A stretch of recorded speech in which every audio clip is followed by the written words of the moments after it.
الله أكبر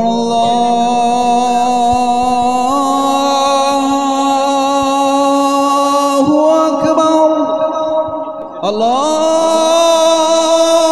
أكبر الله أكبر أشهد أن لا إله إلا الله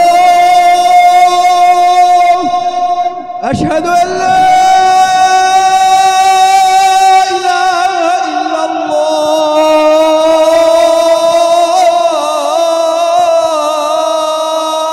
শফিকুল ইসলাম মাসুদ ভাইয়ের মতন নেতা বাংলাদেশে বিরল। ঢাকা সরু উদ্যানে ইসলামী মহাসম্মেলনে যে মহাসমাবেশের শেষ প্রান্তে সমাবেশের শেষে শফিকুল ইসলাম মাসুদ ভাই তার যে অশ্রুসিক্ত নয়নে কান্নাজড়িত কণ্ঠে যে আজান দিয়েছেন, এই আজান দিয়ে আজকে রীতিমতো বিশ্বকে আজকে অবাক করেছে। আল্লাহু আকবার। শফিকুল ইসলাম মাসুদ ভাইয়ের সেই কান্নাজড়িত অশ্রুসিক্ত নয়নে যে কণ্ঠের আজান শুনে সত্যি আমি মুগ্ধ হয়েছি। আপনারা সুললিত কণ্ঠের হাজার হাজার মুয়াজ্জিন সাহেবের আজান শুনেছেন, কিন্তু যারা হৃদয় দিয়ে মন দিয়ে শফিকুল ইসলাম ভাইয়ের আজানটা শুনেছে, আমার মন বলে তার কলিজায় হৃদয়ে টাচ দিয়েছে। আল্লাহু আকবার। এই আজান যেন কলিজা থেকে বের হচ্ছে। শুধু আজান শুনেছেন, কিন্তু এই আজানের মর্ম, এই আজানের অর্থ অনেকেই বুঝেন নাই।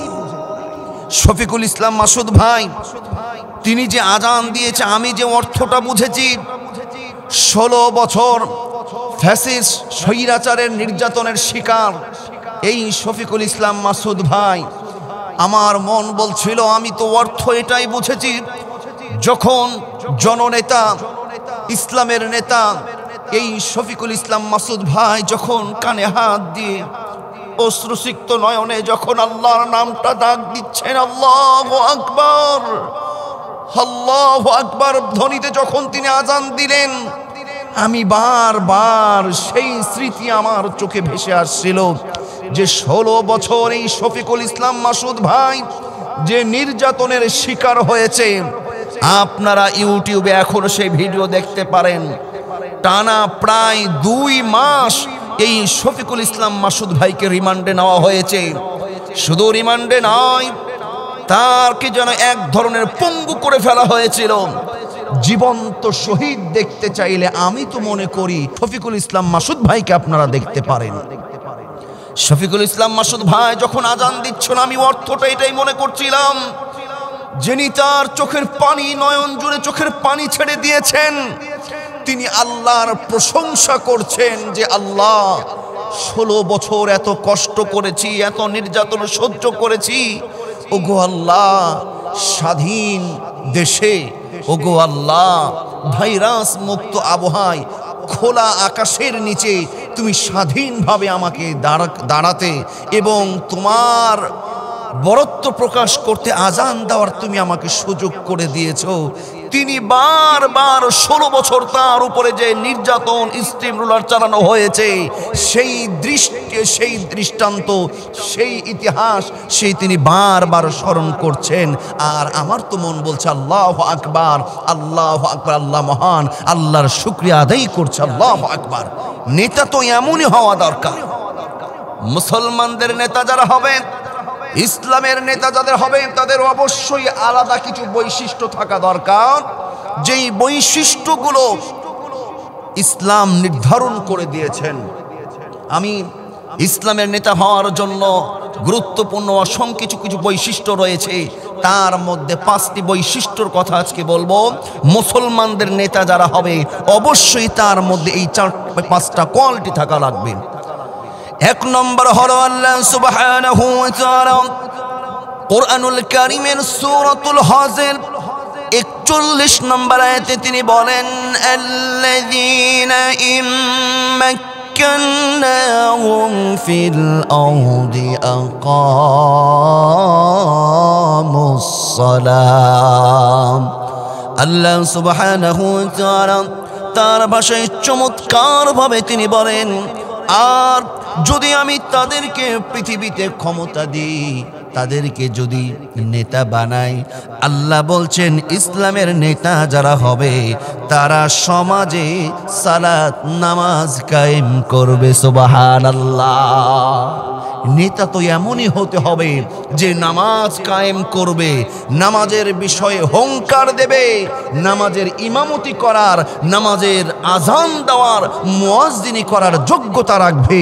শফিকুল ভাই, আমার মন বলে শফিকুল ইসলাম ভাইজান সেই দৃষ্টান্তই পেশ করেছেন।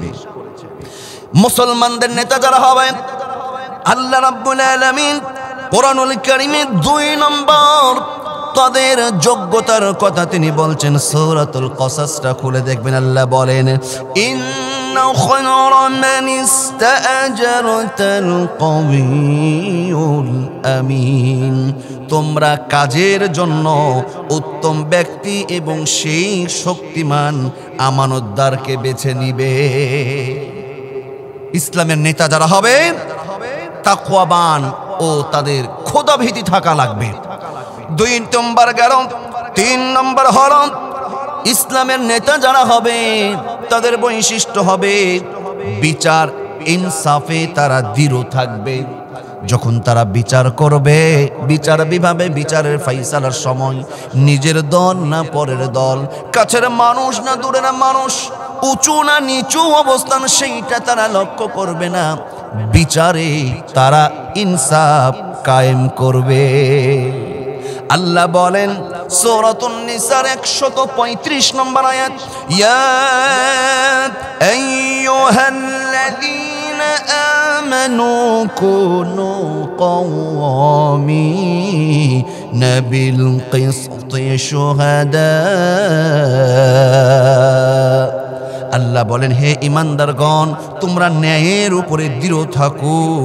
হে ঈমানদারগণ, তোমরা ন্যায়ের উপরে সত্যের উপরে প্রতিষ্ঠিত থাকো, দৃঢ় থাকো এবং আল্লাহর জন্য তোমরা সাক্ষ্য হও। সুবহানাল্লাহ।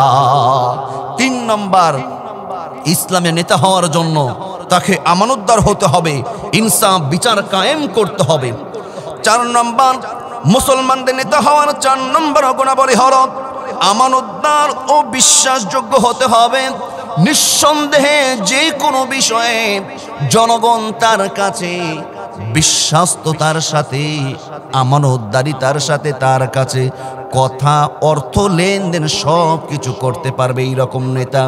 আল্লাহ রাব্বুল আলামিন বলেন সূরাতুল মুমিনুনের 8 নম্বর আয়াতে বলেন, ওয়াল্লাযীনা হুম লিআমানাতিহিম ওয়া আহদিহিম রাউন।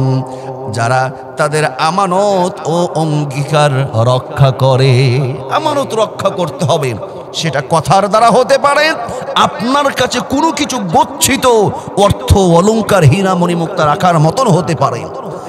আল্লাহর নবী, বিশ্ব নবী, তিনি কেমন আল আমিন আস-সাদিক ছিলেন, এতটা আমানতদার একজন নেতা ছিলেন। বিশ্বনবী মুহাম্মদুর রাসূলুল্লাহ সাল্লাল্লাহু আলাইহি ওয়াসাল্লামের আদর্শ, চরিত্র, আমানতদারিতা, বিশ্বাস্ততা দেখে মক্কার কাফের ইহুদি মুশরিকরাও নবীজির কাছে দামি দামি অলংকার, দামি দামি সম্পদগুলো বিশ্ব নবীর কাছে বেঈমানরাও রেখে আসতো। সুবহানাল্লাহ। এটা হলো 4 নম্বর গুণ মুসলমানের নেতা হওয়ার জন্য। আর সর্বশেষ 5 নম্বর গুণ হতে হবে মুসলমানদের নেতা যিনি হবে তার মধ্যে 5 নম্বর গুণটা যেটা থাকবে, আখিরাতের চিন্তা ও জবাবদিহিতার ভয়। কয়জন নেতা এমন আছে যে আখিরাতের চিন্তা করে? কয়জন নেতা আমাদের সমাজে আছে যে আখিরাতের জবাবদিহিতার কথা স্মরণ করে? এটা খুবই বিরল, খুবই সংখ্যায় কম। কয়জন নেতা আছে? মনে রাখবেন, যেই সমাজের, যেই রাষ্ট্রের নেতা আখিরাতকে ভয় করবে, আখিরাতে তাকে জবাবদিহিতা করতে হবে, এই বিষয়টা সেই চিন্তা করবে, সে কখনো রাষ্ট্রের জনগণের সম্পদ লুণ্ঠন করবে না। 1 বস্তা গম, চাউল, ময়দা কখনো এলোমেলো করবে না, কখনো 10 টাকা আত্মসাৎ করবে না, চাঁদাবাজি করবে না। তার কারণ প্রত্যেকের জন্য হাসরের ময়দানে আল্লাহ পাক জিজ্ঞাসা করবেন। আল্লাহর নবী বিশ্ব নবী মুহাম্মদুর রাসূলুল্লাহ সাল্লাল্লাহু আলাইহি ওয়াসাল্লামের ভাষ্য শুনুন। নবী বলেন, কুল্লুকুম রাঈন ওয়া কুল্লুকুম মাসউলুন আর রাঈয়াতি। তোমাদের প্রত্যেককে একজনের দায়িত্বশীল এবং এর দায়িত্ব সম্পর্কে তাকে জিজ্ঞাসাবাদ করা হবে। এই রকম নেতা কয়জন আছে যে পরকালের হাসরের জবাবদিহিতার ভয় করে? অবশ্যই মনে রাখতে হবে এই 5টা গুণ, এই 5টা বৈশিষ্ট্য যাদের মধ্যে থাকবে, এই রকম ব্যক্তিকে নেতা বানাতে হবে। যদি এই রকম আমানতদারিতা, বিশ্বস্ত, তাকওয়াবান, এই রকম খোদা ভীতি, পরকালের আল্লাহর সামনে জবাবদিহিতা করার মতন নেতা যদি কোনো রাষ্ট্র পেয়ে যায়, সেই রাষ্ট্রের সৌন্দর্য মদিনার রাষ্ট্রের মতন হয়ে যায়। আল্লাহু আকবার। মসজিদে নববীর প্রেসিডেন্ট কে ছিলেন? মসজিদে নববীর ইমাম সাহেব, মসজিদে নববীর ইমাম কে ছিলেন? আখিরি জামানার পয়গম্বর নবী, বিশ্ব নবী। তিনি শুধু ইমাম ছিলেন না, তিনি যেমন ভাবে মদিনার রাষ্ট্রনায়ক ছিলেন, তেমন করে বিশ্ব নবীজি মদিনা নববীর তিনি ইমামতি করেছেন। আল্লাহু আকবার। নেতা তো এমনই হওয়া চাই। হযরত আবু বকর সিদ্দিক শুধু প্রেসিডেন্ট ছিলেন না, মসজিদে নববীর ইমামতি পর্যন্ত করেছিলেন। ইসলামের দ্বিতীয় খলিফা, আমিরুল মুমিনিন, খলিফাতুল মুসলিমিন হযরত ওমর ইবনুল খাত্তাব রাদিয়াল্লাহু তাআলা আনহু ওয়ার্দজাহানের শুধু প্রেসিডেন্টই নয়, হযরত ওমর ছিলেন মসজিদে নববীর একজন ইমাম। আল্লাহু আকবার। শফিকুল ইসলাম মাসুদ ভাইয়ের আজান দেওয়ার ধ্বনি, তার চোখ মুখের চাহরি, তার চোখের পানি, এই সমস্ত ইতিহাসগুলো, কোরআন সুন্নাহর দিক নির্দেশনাগুলো বারবার আমার চোখের সামনে ভেসে আসছে। আল্লাহু আকবার। নেতা তো এমনই হওয়া চাই, শফিকুল ইসলাম মাসুদ ভাইয়ের মতন আজান দেওয়ার যোগ্যতা যার আছে, সমাজে নেতৃত্ব দেওয়ার যোগ্যতা যার আছে, ইমামতি করার যোগ্যতা যার আছে। আল্লাহু আকবার।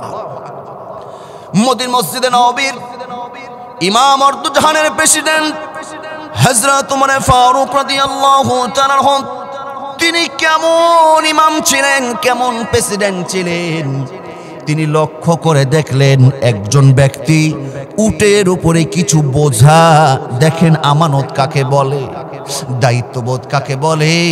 একজন ব্যক্তি উটের উপরে কিছু বোঝা অতিরিক্ত নিয়েছে, উটের উপরে অতিরিক্ত বোঝা নিয়ে এই ব্যক্তিটা যখন মরুভূমির মধ্যে যাচ্ছে, হযরত ওমর ফারুক এই ব্যক্তিকে দেখে, ও ব্যক্তি, ও ডাক দেয়, বলে, ও যুবক, তুমি যে উটের উপরে এত পরিমাণে তুমি জিনিস চাপিয়ে দিয়েছো। এই কথা বলেন হযরত ওমর ফারুক রাদিয়াল্লাহু তাআলা আনহু ওই যুবককে মারধর শুরু করেছে। আমিরুল মুমিনিন, আপনি আমাকে কেন মারছেন? আপনি আমাকে কেন প্রহার করছেন?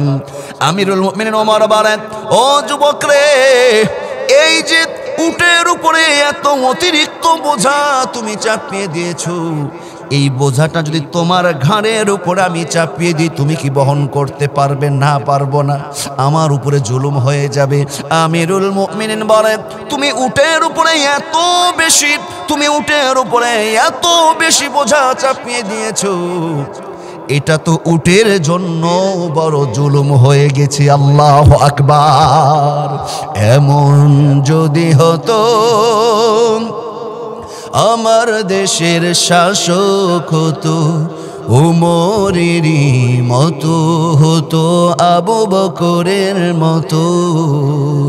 এমন যদি হতো আমার দেশের শাসক হতো উমরেরই মতো, হতো আবু বকরের মতো।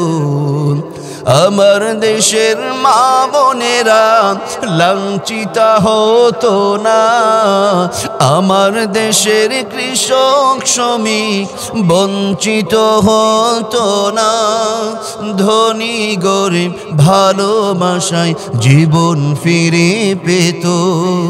যদি আমার শাসক হতো ওমরেরই মতো, এমন যদি হতো আমার দেশের শাসক হতো ওমরেরই মতো, হতো আবু বকরের মতো।